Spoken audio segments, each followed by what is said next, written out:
All right, Frank Klose, host of the Powder Blue podcast. You can hear it tonight from 6 to 7. He's also our Phillies Insider for 97.3 ESPN.com. He's covered the Phillies for the last 4 seasons, and he joins us now here on the Boardwalk Honda Hotline. Don't forget tonight the Powder Blue podcast from 6 to 7 p.m. with Frank, Hunter, and Jeff Mosher. Frank, what's going on, bud? Hey, guys. How you doing? All is well. Now, I know you're a big music guy. Of the 4 genres, are you a Motown, a rap and hip-hop, a classic rock, or a 90s grunge guy? Well, I do have great love for old school hip-hop. However, I'm a 90s grunge guy, true and true. All right, so you're a 90s grunge. Now, your boy Durso, his genre is not in this, but we had a nice conversation with him the other day, and what genre do you think Durso's going with? He's listening to Cat Country. He's not on 97.3 ESPN, so I don't know what he's going to be picking if he had to pick one. Yeah, well, we had a good conversation about that and about his outfits for the Flyers games. We asked him, did he wear a suit? And he said, indeed I do. Indeed I do. Yeah, he's one of the sharpest guys in the press box. He's one of the sharpest guys in any press box. Now, how do the baseball writers dress? That's a great question. So sometimes because I'm teaching college, I'll go in a coat and tie still, so because I'm coming after class. And I know Dan Baker thinks it's so professional, like he comments on it once in a while. But usually like a button down and nice pants during season. If you're talking spring training, then a little bit more relaxed. Usually maybe a polo or some even shorts at times, depending how hot it is in spring training. But Durso is old school all the way, coat and tie, and he really stands out. We were talking about it, and I was talking to Gil about the short. Can you wear a nice pair of shorts to a baseball game? Think about it. It's August, it's July. Do you have to go slacks, or can you at least rock a nice golf short? Something nice. I'm not talking about baseball shorts. Well, if you're Todd Zalecki, or you're Matt Gilb, I think you can get away with it. I'm going to try to be a little bit more old school because I don't have the ilk that they are. I could see Durso rocking the Phillip Rivers cowboy chain. What do you call those things? I don't even know what you call those things. You're not a language I the speak. Short pant then. The bolo. Is that what you're talking about? The bolo tie? I get, the long cowboy look that you see Phillip Rivers rocking, the cowboy look there. Tie. Yeah. All right, Frank, get a couple of Phillies thoughts from you. Yes, they're on hiatus. Yes, they're on a break. But could the Phillies be one of the teams that actually benefits from this delay because of, some of the injuries and decisions they might had to have made getting pushed back? Well, I think right off the bat, we know Aaron Nola isn't going to miss maybe a start because of the flu, because that flu is long healed by now. It was not coronavirus from what we understand. So it sounds like Aaron Nola would be ready to go as normal. Andrew McCutchen, he was only a couple of weeks behind. I'm sure that the season is more than a couple of weeks behind. He will be ready to go. And then you have the likes of Victor Arano and Tommy Hunter, who could be in the bullpen maybe to start the season now. Maybe if you have a healthy Tommy Hunter, that's a little bit better than what you were facing, which was probably for sure missing Sir Anthony Dominguez. So now you might have some other options that are in the bullpen that you might not otherwise have. So do you think then Spencer Howard is a legit possibility to be in that rotation, or is it almost a foregone conclusion that he would be in the rotation? Well, this is a great question. I know we spent a lot of time talking about this on the podcast tonight. If it's my take on this is if it really ends up being a very short season, I would try to put all the talent on deck and just go for it. I realize that maybe he's missing out on some development, but you know what? If this ends up being a 3-month season and you have the opportunity to just win the NL East as quickly as you possibly can, if it's me making the decisions, I would just throw them in. And I think what ends up happening could depend upon a lot of different things, including when they get started. I don't know about the service time issue making too big an impact. I mean, if the season's been disrupted the way it was and it's shorter, like, you got to think that you just want to go with your top 26 guys when you break camp, if there is a camp.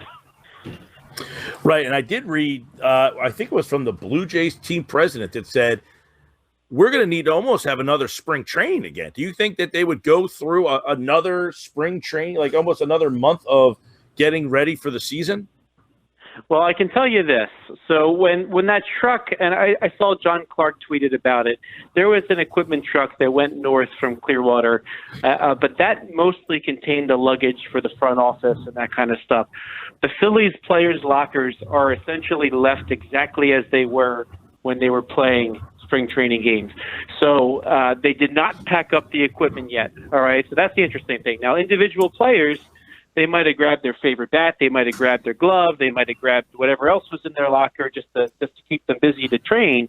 But there has not been a full-scale closing up of the spring training facilities, which I think could be telling that maybe they go there first. And now, obviously, they don't have to, but if they were going to grab some items and then they were going to head north, maybe you play a game or two down there first.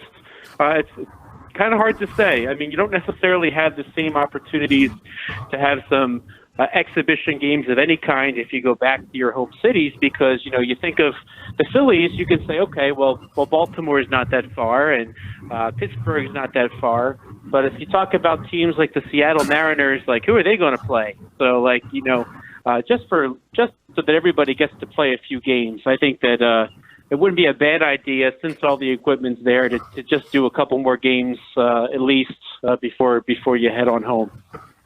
All right, so another question that is on this week's mailbag is service time, meaning let's say they don't play the season and the whole thing gets wiped out.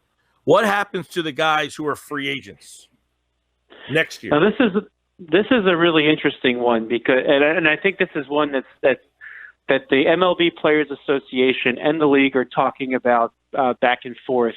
And as this develops, as time goes on, it seems like that could change what the conversation is. Now, at least earlier, maybe midweek last week, Joel Sherman of the New York Post was reporting that baseball was willing to call 130 days a full major league season, whereas normally it would be 172.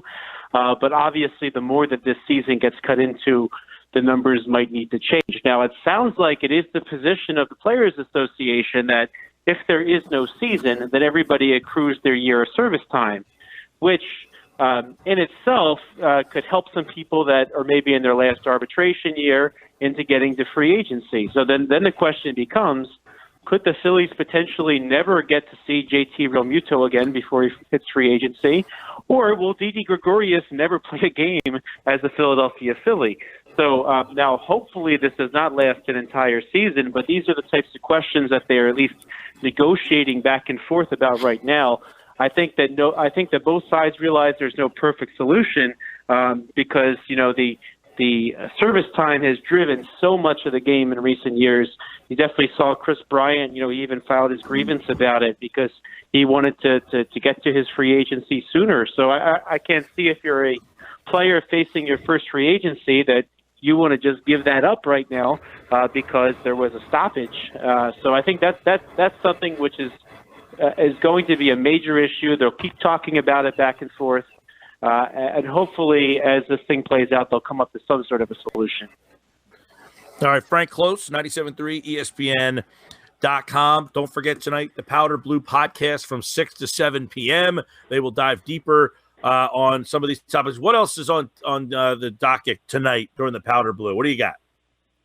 Well, a lot of it was just talking about how we're using our sports time. It seemed like none of us were watching the KBO games without fans down, the Korea Baseball Organization. But the interesting thing is, the NFL has kept you guys pretty busy the last week, 2 weeks.